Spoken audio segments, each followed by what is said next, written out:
Como I2 es un protocolo multimaestro en el que puede haber múltiples dispositivos queriendo acceder al bus al mismo tiempo, se necesita un arbitraje. Así que es un procedimiento básicamente que asegura que solo uno de esos dos dispositivos o más que están intentando acceder al bus al mismo momento se quede finalmente con el bus. Em, y en este arbitraje nos ayuda la conexión a colector abierto, porque siempre van a prevalecer los ceros. Y acá está lo que yo les comenté antes. Los maestros, mientras están poniendo datos en el bus, escuchan la línea. Y si un maestro quiere enviar un nivel alto, pero lee en la línea un nivel bajo, significa que otro maestro está queriendo acceder al bus en ese mismo momento. Como el que se da cuenta es el que quiso poner el 1 y leyó un 0, ese que se da cuenta libera la línea y espera a que el otro deje de transmitir para intentar acceder al bus nuevamente. ¿Sí? Acá se ve eso. Los esclavos nunca están involucrados en el arbitraje, ¿sí? Y siempre se hace sobre la línea de datos, mientras SSL está en alto, porque es cuando la línea de datos está estable. Fíjense, acá tenemos dos maestros queriendo escribir sus datos en el mismo bus SDA. Mientras el clock está en alto, el reloj está en alto, se da la condición de start. Y fíjense que la condición de start se da en el momento en el que el primero de los dos maestros pone la línea de datos en bajo. ¿Sí? Por más que el otro la quiso poner después, siempre prevalece el primero que pone un 0. Acá lo mismo, ¿sí? En la línea de datos siempre prevalece, o sea, por más que este sube antes, siempre prevalece el que termina subiendo después, ¿sí? Porque acá este estaba poniendo un 0. El arbitraje se da cuando, en este caso, el maestro 1 quiere poner un 1 en el bus y el maestro 2 pone un 0. Como resultado vamos a tener en el bus de datos un 0. Y cuando SSL está en alto, este escucha la línea de datos y dice, yo estoy queriendo poner un 1, pero se está poniendo un 0. Hay otro maestro intentando acceder al bus. Yo lo voy a liberar porque me di cuenta de que nos estamos interfiriendo y le libera el bus al otro maestro para que pueda hacer su transacción libremente. Y cuando este termine la transacción, el primero va a ir e intentar hacer la transacción que quería. ¿Sí? Entonces esto de la conexión a colector abierto es lo que nos ayuda básicamente a arbitrar entre los distintos maestros que quieran acceder al bus.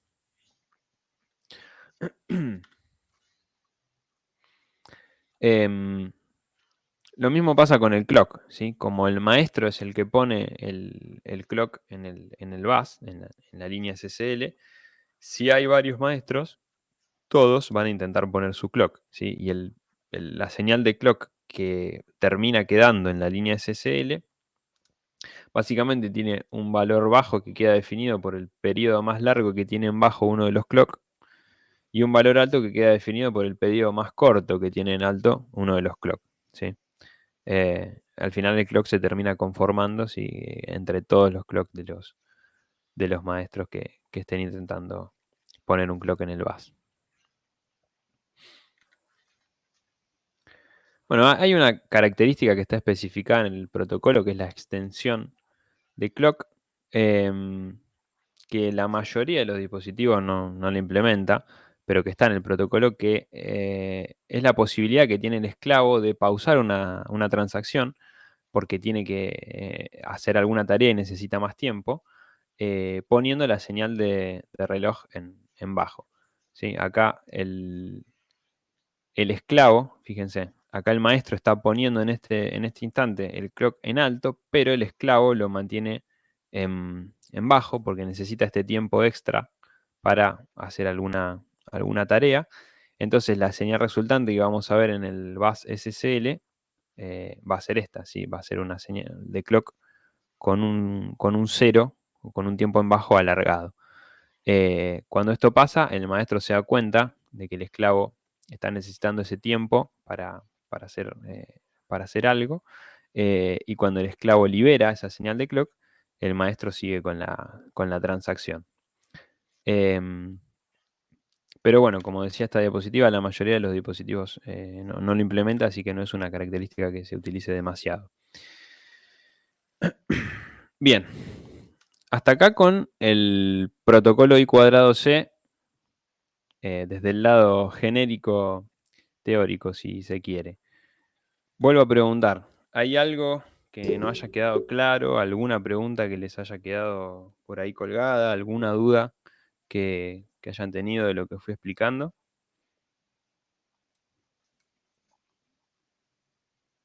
No, todo en orden. Bien, vamos a ver entonces cómo se implementa el protocolo I²C en la familia KL46. ¿Sí? Bueno, esto es parecido a lo que vimos antes, pero básicamente los módulos son interfaces que se conectan por un lado a los buses Samba y por otro lado a el bus I²C a través de las patas del micro. Están diseñados estos módulos para trabajar como maestros en el bus I²C, pero también pueden funcionar como esclavos, y a los que se les asigna una dirección, ¿sí? Y pueden ser requeridos por otro maestro del bus. En nuestro caso, en la KL46, nosotros tenemos dos módulos I²C que pueden operar en un bus multimaster. Pueden soportar direcciones de 10 bits. Sí, las de 7 bits se soportan siempre, pero bueno, estos también soportan de 10. Estos módulos o estas interfaces se encargan de generar y detectar las señales de start, de stop, de start repetido y de acknowledge.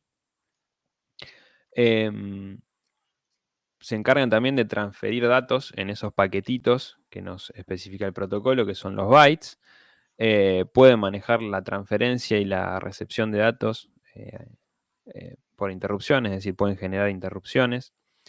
Em, Puede generar una interrupción si pierde un arbitraje, es decir, si ocurre eso de que otro maestro está accediendo al bus en el mismo momento que yo y yo perdí el arbitraje. Tienen soporte a ambos módulos para DMA, que es acceso directo a memoria, que eso es algo que vamos a ver más adelante en la materia. Los módulos I²C, que esto es algo que varios me preguntaron, ¿cómo se puede despertar al micro cuando entra en un modo de bajo consumo? Bueno, en este micro en particular, nosotros tenemos la posibilidad de despertarlo a través de los módulos I²C, que acá dice que se pueden despertar por Slave Address Match. Si yo tengo algún módulo funcionando en modo esclavo con una dirección específica y en el bus I²C aparece esa dirección, el módulo I²C tiene la posibilidad de despertar al micro de un modo de bajo consumo cuando eso ocurre, ¿sí? Es decir, yo puedo tener al micro en modo de bajo consumo como esclavo escuchando el bus I²C, y cuando llega la dirección propia, el micro se despierta.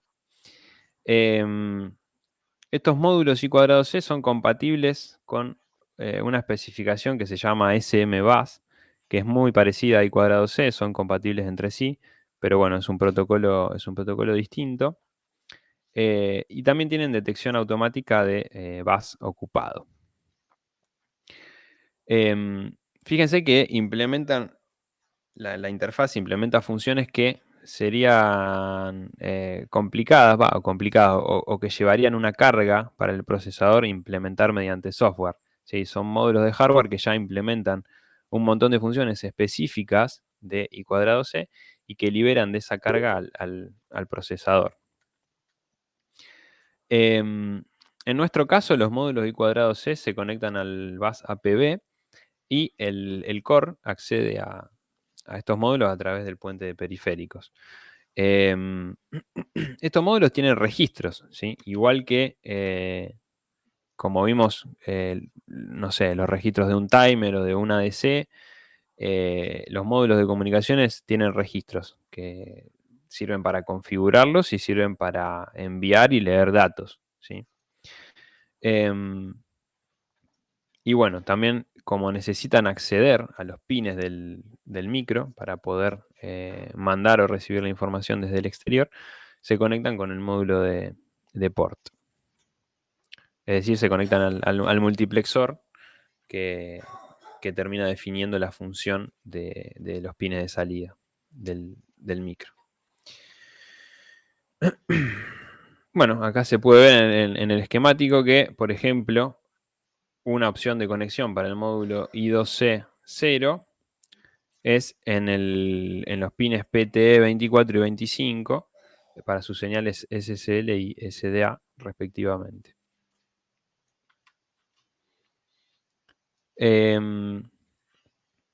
Bueno, como acá el I²C puede despertar al core de un modo de bajo consumo, los módulos tienen un modo de run, que es el modo de trabajo común, digamos, que si yo quiero ahorrar energía y no necesito usar I²C, dejo los módulos deshabilitados directamente. Tienen un modo de wait, en el que continúan operando cuando el core está en wait y lo pueden despertar vía una interrupción, como vimos antes. Y tienen un modo de stop que permite dejar a los módulos inactivos, salvo que se habilite el address matching, que era lo que les expliqué antes. Dentro del micro, el clock que alimenta al módulo I2C0 es el bus clock, y el que alimenta al módulo I2C1 es el system clock, es decir, es un clock más rápido. ¿Por qué se usa un clock más rápido en I2C1? Básicamente para poder soportar transferencias de hasta 100 kilobits por segundo cuando se está en modo de Very Low Power Run. ¿Sí? Que en Very Low Power Run todos los clocks disminuyen su frecuencia, pero como este módulo está conectado al clock más rápido, puede seguir soportando transferencias de hasta 100 kilobits por segundo. Bueno, acá podemos ver algunos de los registros que tienen estos módulos y un diagramita en bloques de cómo están conformados internamente. ¿Sí? Fíjense que tienen un registro de datos, que es el registro a través del cual yo voy a enviar o recibir información, un registro de status, un registro de control. El de control será para configurarlo, el de status es para leer las flags de estado del módulo.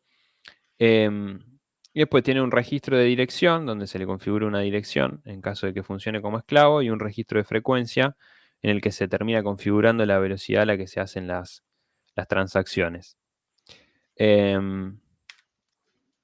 Bueno, acá están más detallados esos registros, pero básicamente tenemos dos registros de control. Con el registro 1 se puede habilitar el módulo, se pueden habilitar en realidad la interrupción, porque es una sola interrupción por módulo. Se puede seleccionar si va a funcionar como máster o como esclavo. Se pueden indicar algunas características de la transmisión y se puede habilitar el wake up, que es esto de lo que hablábamos antes.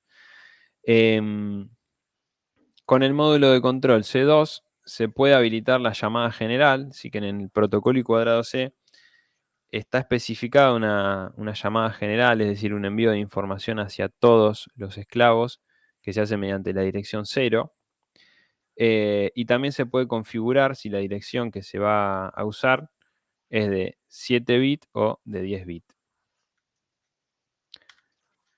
Después tenemos un registro de estado que tiene distintas flags. ¿Sí? Tenemos una flag para cuando se complete una transferencia, una flag que está en 1 mientras el bus está ocupado, una flag que se pone en 1 cuando se pierde un arbitraje en el bus, y una flag que se pone en 1 para dar lugar a la interrupción. Y después con el registro de datos, cuando el máster está transmitiendo, si se escribe un dato en ese registro, se inicia la transferencia, ¿sí? Es decir, ese byte que se escribió termina saliendo físicamente por el bus I²C. Y si el máster está recibiendo, en este registro de datos se pueden leer los datos que se recibieron a través del bus.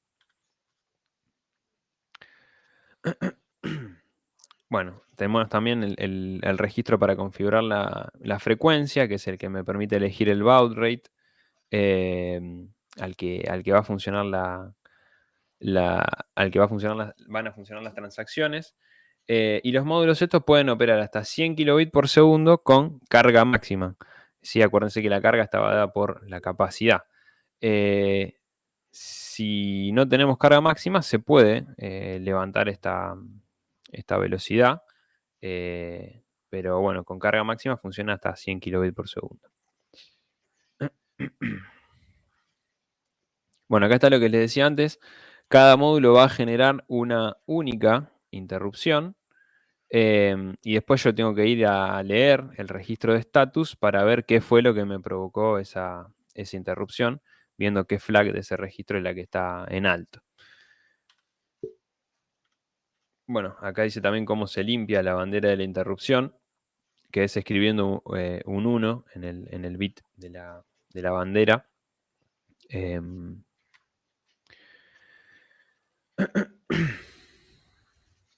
Y bueno, como vimos antes, también tienen la posibilidad de funcionar por DMA, ¿sí? Que es acceso directo a memoria, que esto es algo que vamos a ver más adelante.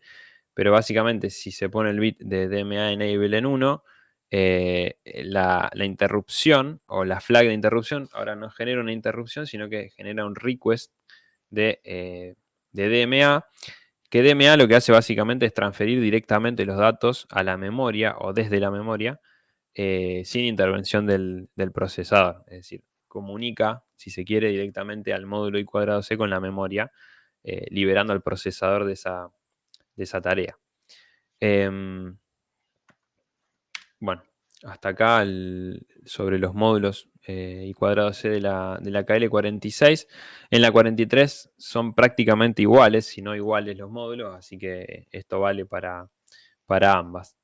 ¿Hay alguna consulta respecto de esto?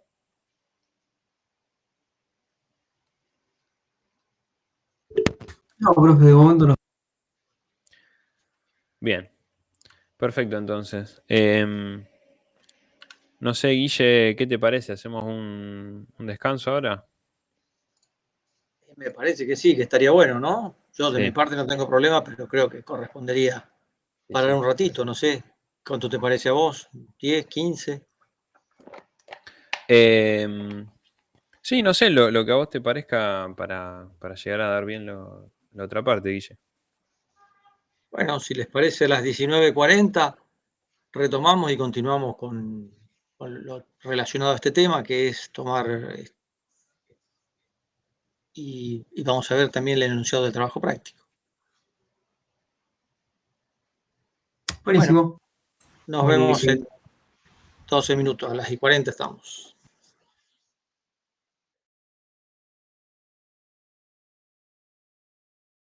Sí, sí. De acuerdo, gracias. Bueno, vamos a ver una descripción general de lo que son los acelerómetros y después una aplicación concreta y bueno, la placa con la que trabajamos, las dos, ambas, cuentan con este dispositivo y lo vamos a utilizar, a trabajar, aprovechando más que nada, el objetivo es poder experimentar la comunicación I²C que terminamos de ver, que es la forma con la que se comunica la placa con estos dispositivos o con este dispositivo particularmente, que es externo a la misma. Bueno, los acelerómetros, vamos a ver el principio de funcionamiento, hacia grandes rasgos, métodos constructivos y particularmente un modelo de acelerómetro que es el 8451, que es con el que cuentan las placas con los kits de desarrollo con los que estamos trabajando. Bueno, material de consulta.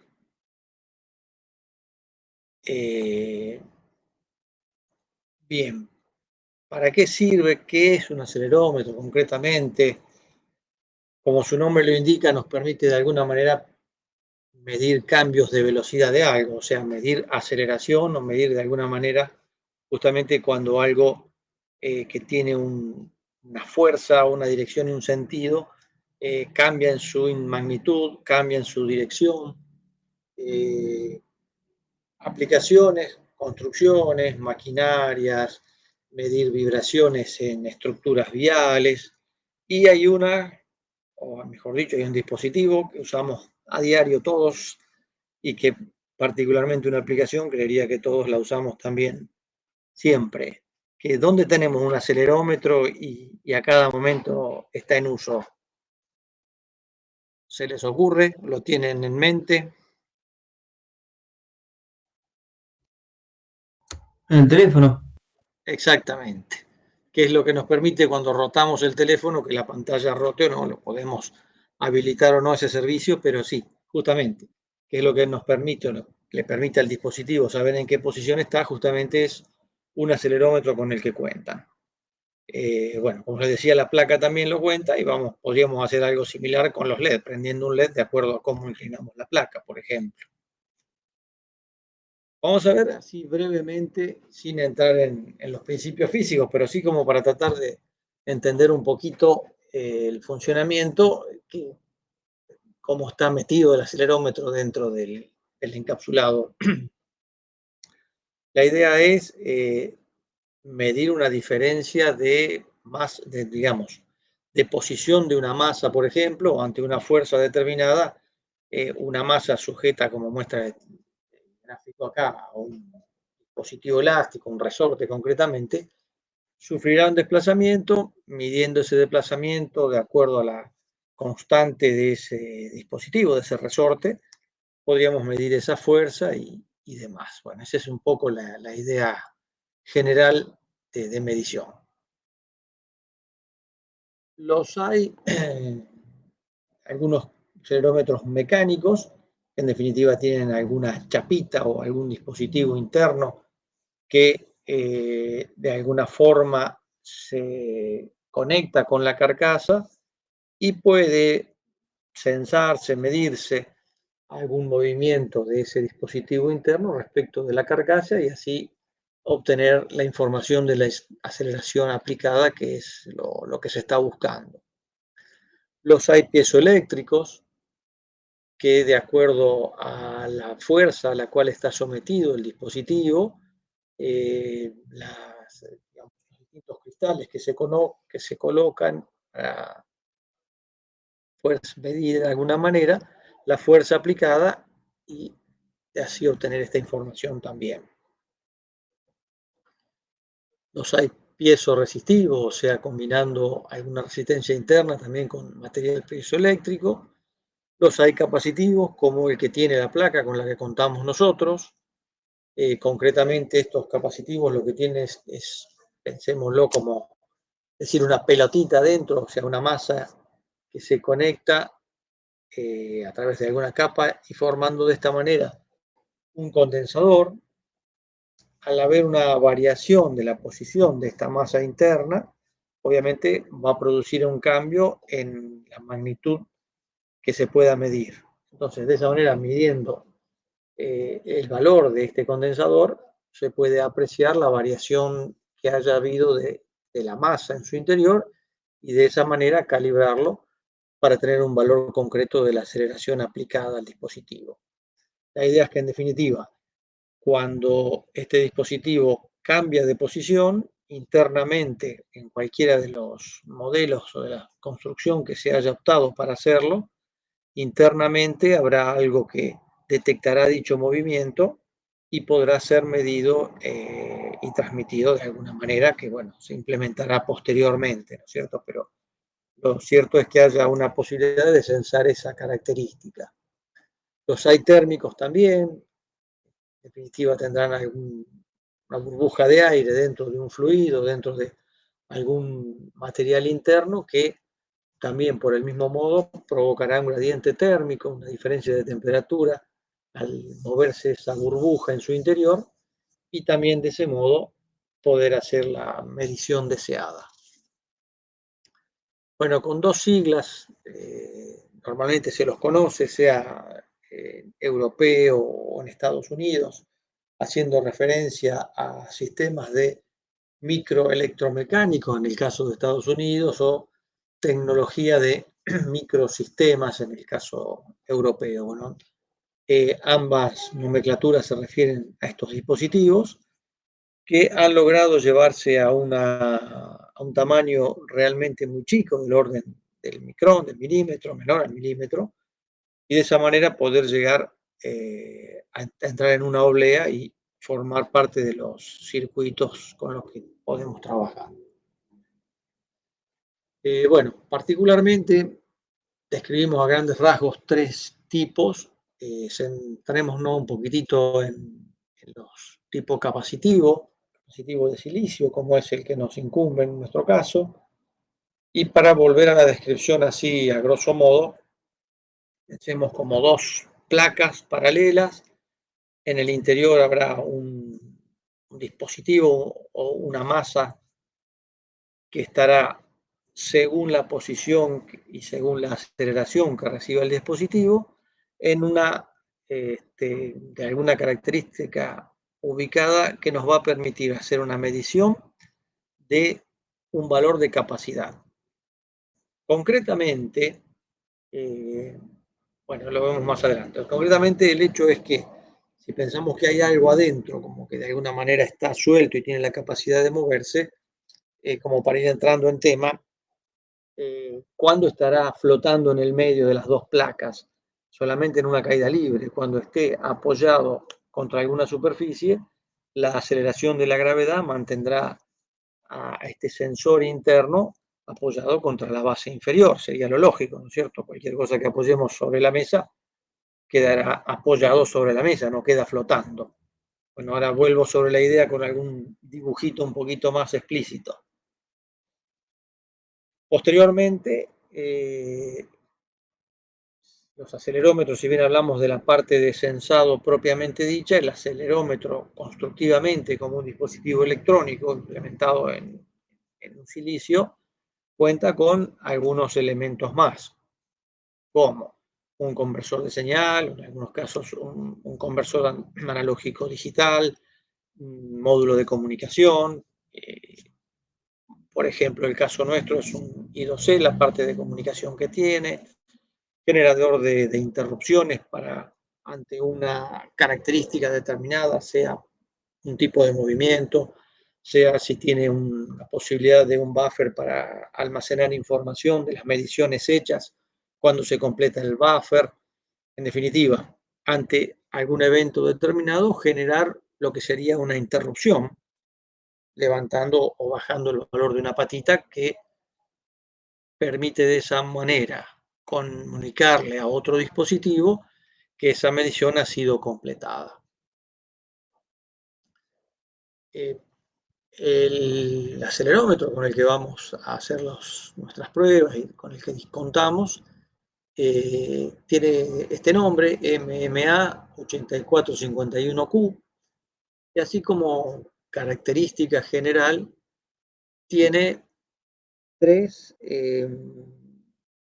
transductores para medir propiamente la aceleración, generar alguna salida, pensémoslo por ejemplo con un valor de capacidad, y dispuesto de tal manera tal que permite medir aceleración en los tres ejes, X, Y y Z. Bueno, esto estará o está conectado a un conversor. Finalmente, ese conversor nos dará un valor correspondiente a cada uno de estos ejes y luego a un conversor analógico digital, con lo cual tranquilamente o concretamente vamos a tener un valor digital de la medición que estamos realizando.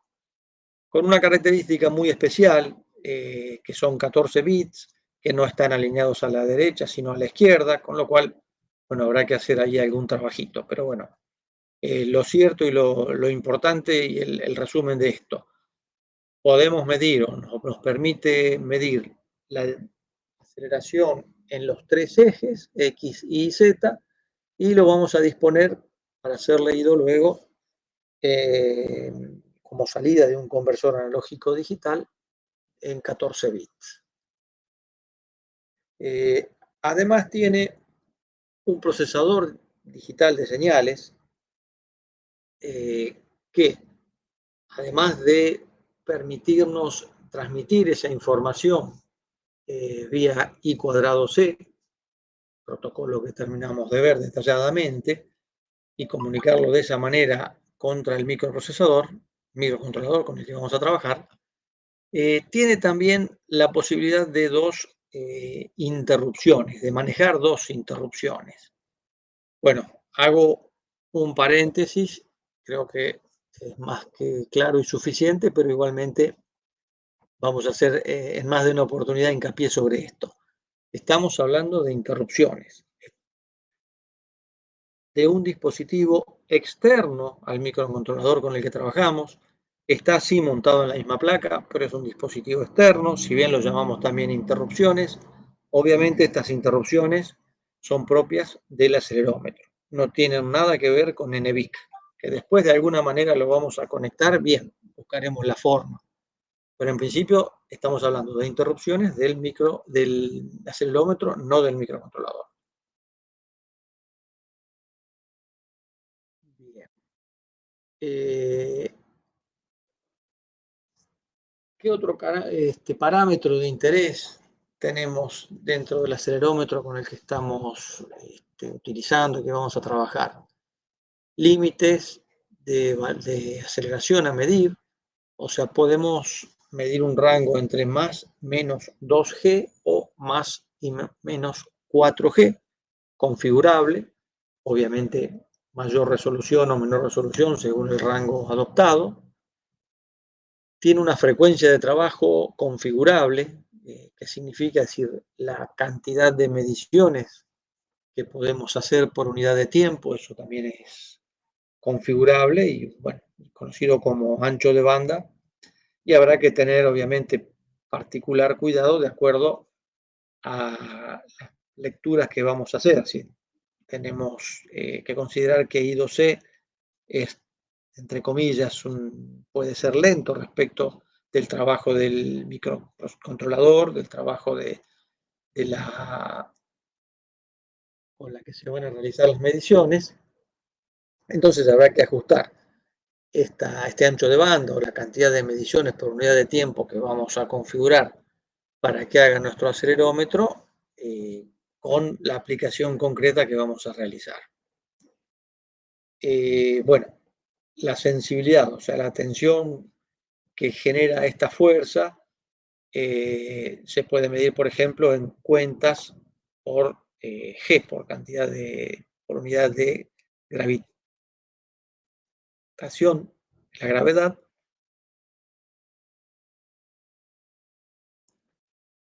También lo vamos a configurar con qué sensibilidad queremos trabajar. Bueno, una pequeña resumen de la hoja de datos del acelerómetro propiamente. Puede configurarse el rango, la unidad de medición finalmente puede ser en G o puede ser en cuentas sobre G, y lo podremos configurar, como decíamos, entre más menos 2G, más menos 4, más menos 8, según el caso, o si la información va a estar brindada en cuentas por G, por unidad de gravedad, de aceleración de la gravedad, desde 1024 a 4096, según el caso. Bien, y el ancho de banda correspondiente también será configurable, como decíamos. Bueno, como siempre, además está decirlo, si hay algo que merezca que repitamos, díganme, me paran, lo charlamos. Otros parámetros de los acelerómetros que hay que tener en cuenta, bueno, será según la aplicación que queramos hacer, rango de temperatura de trabajo, nivel de ruido, interfaz de comunicaciones, tamaño, precio, consideraciones a tener en cuenta cuando queramos elegir un acelerómetro concreto para una aplicación específica y un ambiente en el cual queramos trabajar. Particularmente ahora y para lo que podemos hacer o lo que vamos a hacer concretamente el acelerómetro ya está elegido, ya está incorporado al kit de desarrollo con el que vamos a trabajar, así que bueno, habrá que a lo sumo ajustar las condiciones como temperatura de trabajo o ruido ambiente en el que hagamos nuestro ensayo. Bueno, a rasgos generales es lo que tenemos de acelerómetros y, como decíamos, acelerómetros en general y algunas particularidades concretas de este 8451 con el que nos vamos a manejar. Bueno, si hay preguntas las vemos, si no seguimos con particularidades de nuestra placa y nuestro kit de desarrollo. ¿Cómo es, o mejor dicho, dónde está ubicado? En la parte, viéndolo con los conectores de OpenSDA hacia abajo, en la parte, como está marcado en amarillo, arriba del micro que nos permite hacer debugger, tanto en el KL46 como en la KL43 están más o menos en el mismo lugar y, como decíamos, es el mismo acelerómetro en ambas placas. Hay una hoja de datos propia del acelerómetro que también está disponible en el campus o se puede buscar en internet.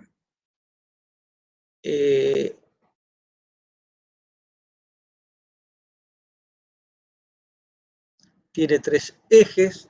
La información está brindada en 14 bits, en 2 bytes, alineados a la izquierda. Como un diagrama en bloques podemos ver lo que ya habíamos anticipado, la obtención de los 3 ejes, de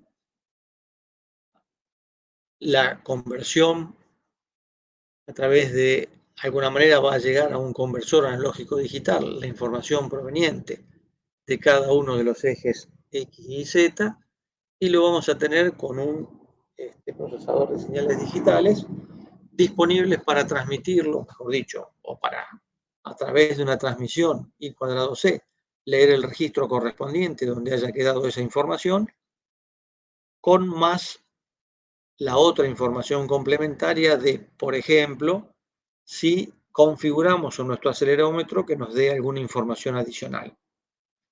¿Cuál es ella? Bueno, en principio puede ser simplemente la medición de los ejes. Podemos configurarle que detecte caída libre. Hay unas características particulares a tener en cuenta para ello. Y que genere una interrupción, por ejemplo, cuando hay un dato listo, en el caso de simplemente la lectura de los ejes, cuando se produjo la detección de una caída libre, cuando se produjo un movimiento, cuando se produjo una detección de orientación puntual. Tiene también un buffer que, cuando se completa la cantidad de datos almacenados en dicho buffer, también puede configurar una interrupción.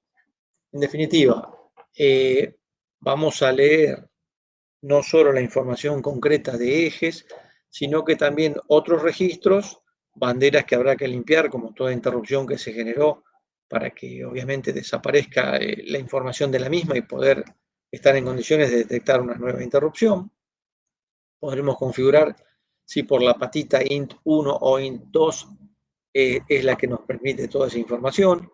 Es decir, vamos a tener que actuar sobre este dispositivo desde nuestro microcontrolador, enviando información en una primera instancia para configurar el funcionamiento deseado, y después estaremos a la guarda de que nuestro dispositivo, nuestro acelerómetro, tenga información lista para poder ir a leerla.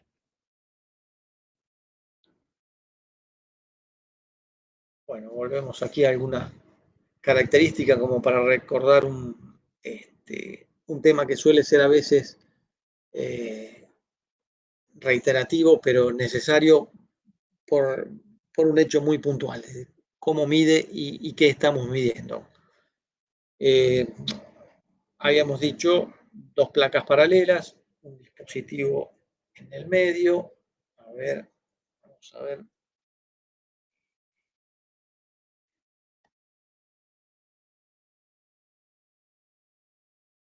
concretamente,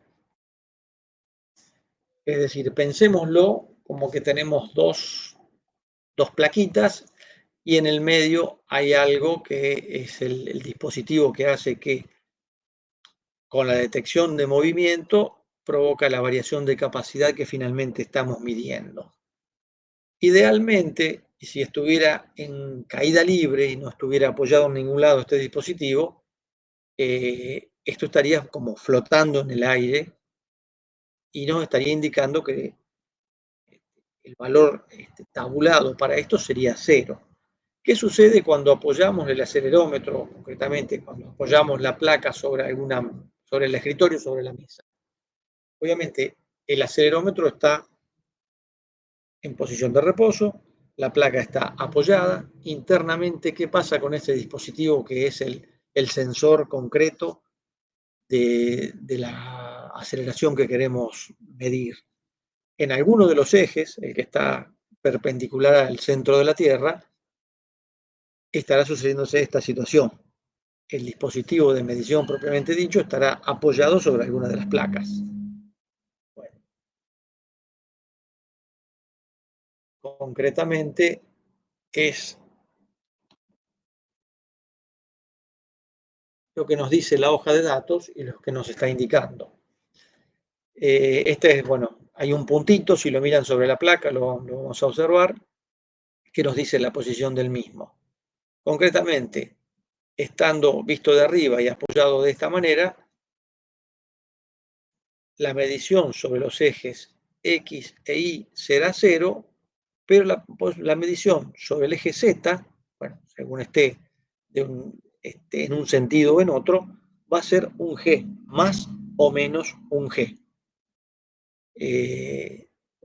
Insistí sobre el tema porque todos los años suele ser una cuestión de discusión y de preguntas.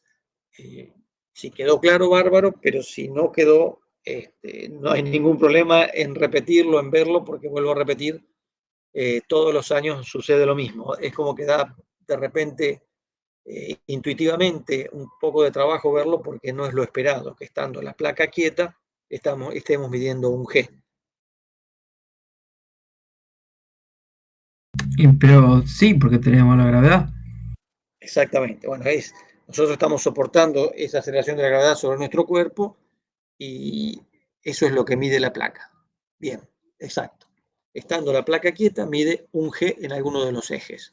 Obviamente, si la movemos o la inclinamos o le buscamos una posición intermedia, ese G se verá descompuesto en los 3 ejes en forma proporcional, ¿no es cierto?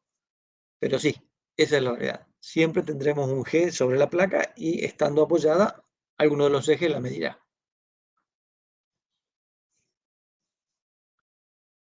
Bueno, el rango, decíamos, ahora estamos hablando de nuestro acelerómetro particularmente, no en términos tan genéricos.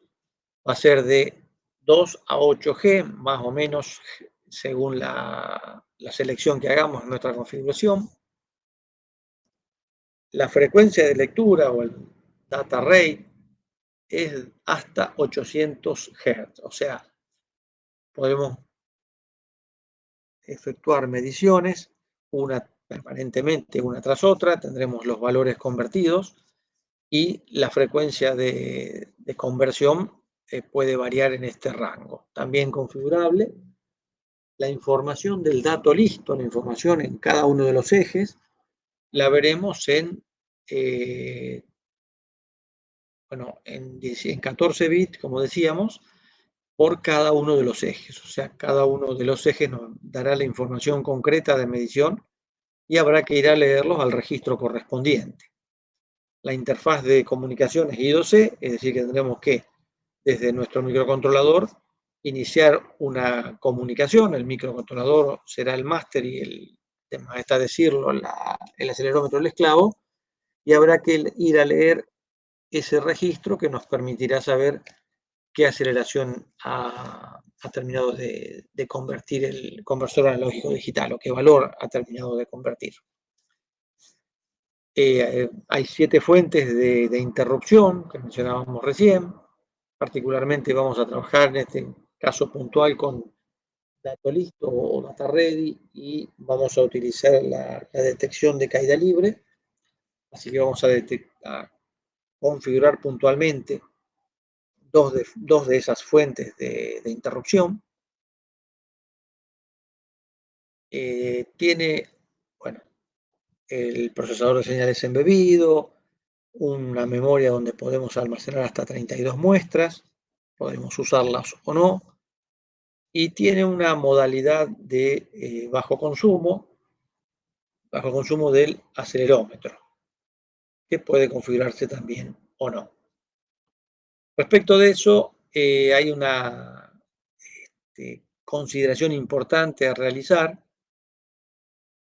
Las configuraciones que debamos hacer de nuestro acelerómetro deben hacerse concretamente cuando el dispositivo está en stand-by, o sea, cuando está en modo de trabajo, ya sea sleep o wake, podemos hacer lectura del dato listo. Obviamente va a estar funcionando el acelerómetro, si configuramos la interrupción de dato listo, si configuramos la interrupción de caída libre, nos va a permitir leer y detectar esa interrupción y posteriormente hacer una comunicación I2C con el mismo para ir a leer el registro de la información deseada, pero a la hora de querer configurar cualquier dato en el acelerómetro, este debe estar en modo stand-by, o sea, hay un registro, un bit puntualmente de dicho registro, que es el que vamos a tener que escribir, o sea, grabarle un 0 concretamente para ponerlo en modo stand-by para poder hacer esas operaciones.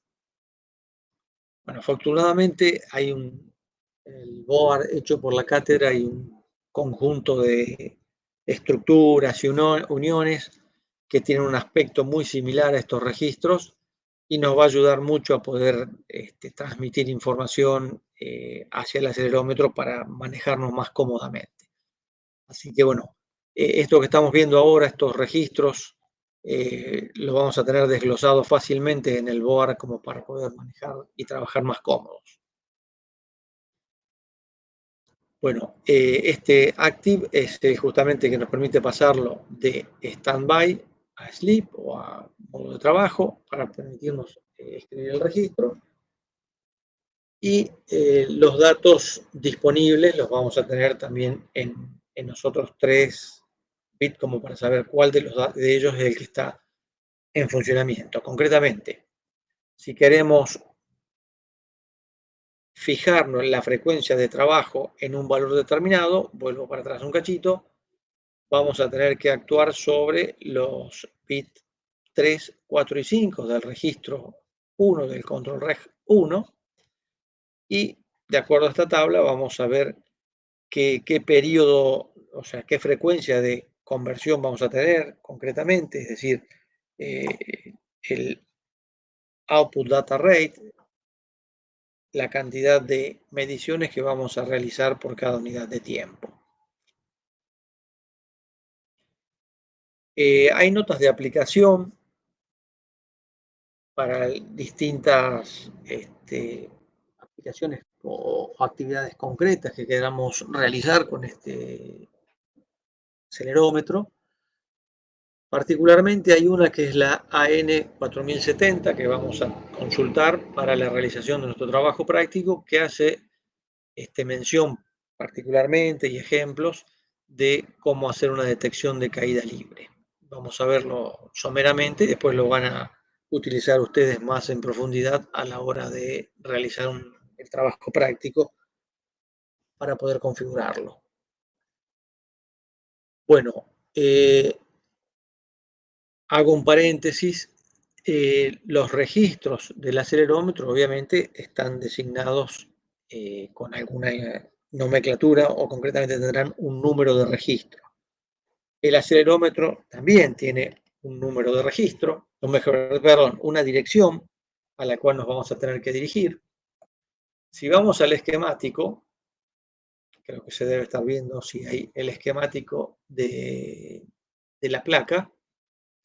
Fíjense que aquí aparece la dirección del mismo. esta es la dirección I2C del dispositivo. Es 1D.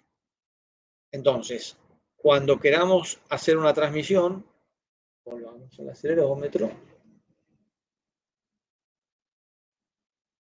vamos a tener que primero decirle en nuestra transmisión I2C la dirección del dispositivo al cual vamos a dirigirnos, que es esta en hexadecimal, el 1D, y a continuación tendremos que decir si queremos escribir o si queremos leer qué registro es el que queremos leer, qué registro del acelerómetro.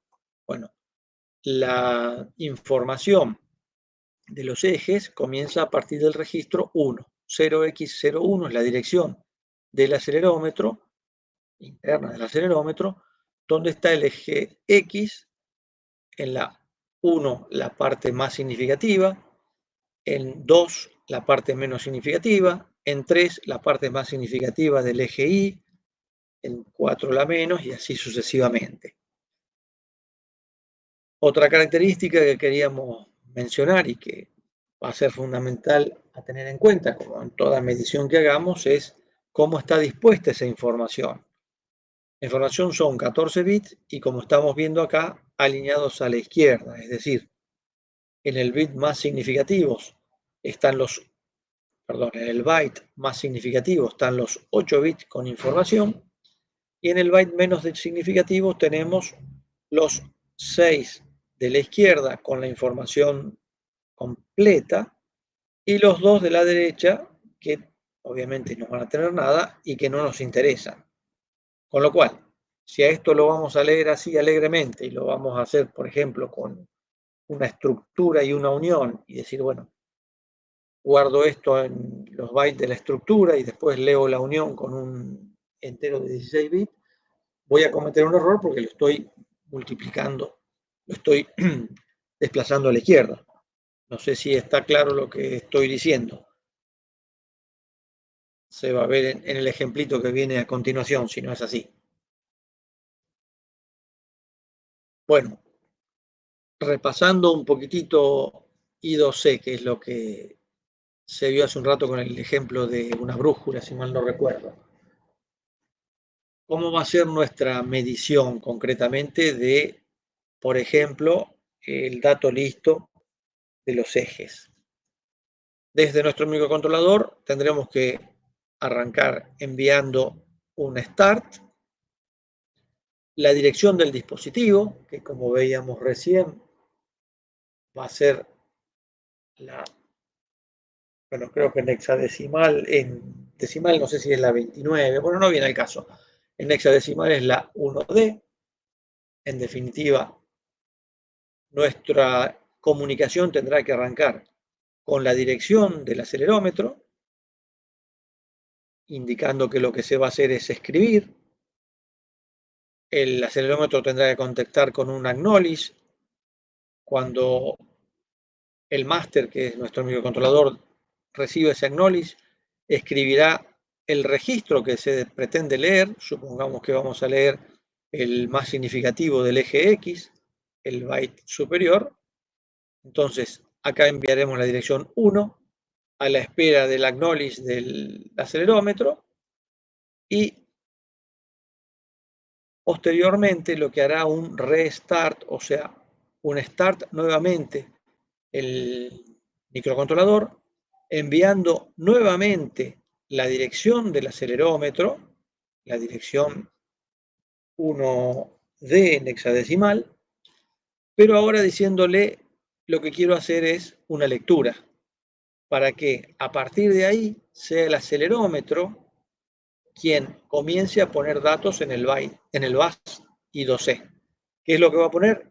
Inicialmente lo que hay en la dirección que se le solicitó, que va a ser el bus. En el bus va a tener que poner esta dirección 1, que fue la que se le pidió en primera instancia, con el byte más significativo. Bueno, el micro contestará con un acknowledge y el acelerómetro pondrá a continuación lo que está en el registro siguiente, en la dirección 1, el registro 1, que será el byte menos significativo. Y así sucesivamente, o el microcontrolador simplemente con un no acknowledge interrumpirá la comunicación y se quedará con esos 2 bytes. Vuelvo a repetir, si hay alguna duda, aprovechemos que estamos repasando esto y estamos disponibles para lo que sea, así que para el mail lo charlamos.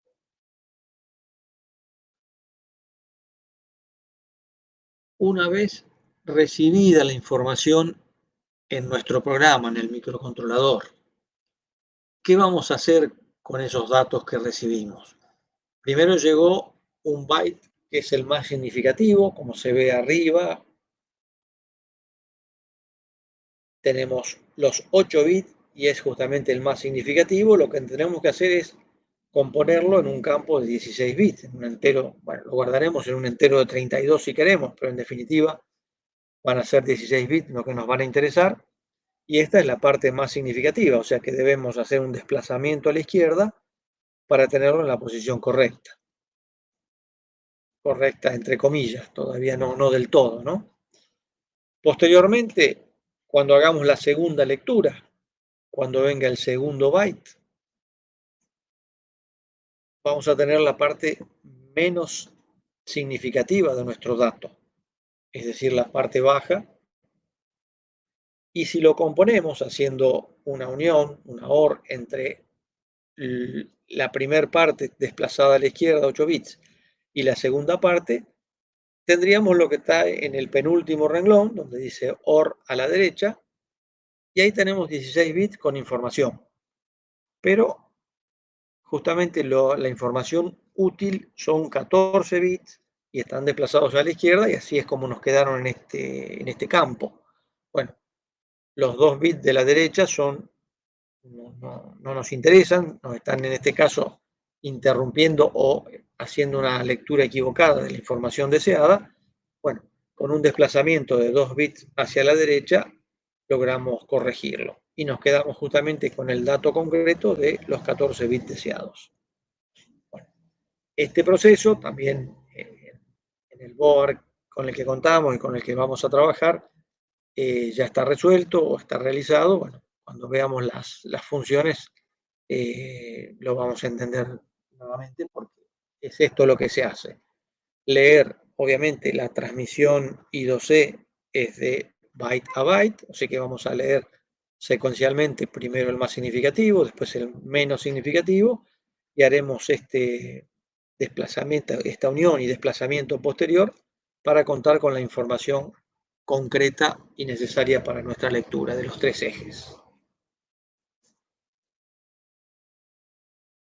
Bueno, esa lectura de la medición se podría hacer por polling o se puede hacer por interrupciones, aprovechando esta capacidad que tiene el dispositivo, el acelerómetro, de generar interrupciones. Después, bueno, tendremos que ver cómo aprovechamos esa característica y cómo las detectamos en nuestro microcontrolador, pero en definitiva, podremos encuestar por polling o por interrupciones. Hacerlo por polling obviamente va a estar muy ligado a la frecuencia de trabajo, al output data rate que hayamos seleccionado en nuestro dispositivo, en nuestro acelerómetro. Lo que habrá que hacer es justamente leer los 3 ejes X, Y, Z oportunamente. Lo que más cómodo va a resultar es habilitar interrupciones en el dispositivo. O sea, el acelerómetro tiene, como dijimos antes, posibilidad de generar interrupciones por 7 fuentes diferentes. Arriba vemos el Data Ready, que es la que particularmente nos va a interesar a la hora de saber qué medición de aceleración ha experimentado el dispositivo. Y podemos habilitar también, así como la posibilidad de habilitar o no interrupción por Data Ready, poder elegir también por cuál de las 2 patitas va a brindar esa información. Si vamos al esquemático nuevamente, hay aquí a la derecha int 1 e int 2, la patita 11 y la patita 9 del acelerómetro, que están conectados al la placa, al microcontrolador en nuestra placa de desarrollo. Y bueno, configuraremos para el que recibamos la interrupción, o mejor dicho, la indicación de qué interrupción levantó el micro, la 1 o la 2, según lo que hayamos configurado. Vuelvo a insistir sobre algo que parece obvio, pero obviamente lo que primero vamos a tener que hacer es escribir sobre el acelerómetro toda esta característica de funcionamiento que queremos que éste tenga, toda la configuración del mismo, y después, bueno, iremos leyendo oportunamente a partir de la información recibida.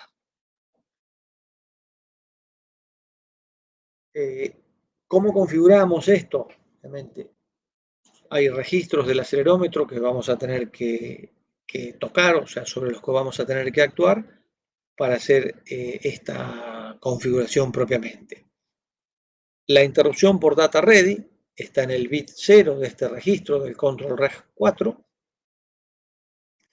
y la interrupción por caída libre, o free fall o free motion, que es la que vamos a usar también, está en el bit 2. O sea que estos serán los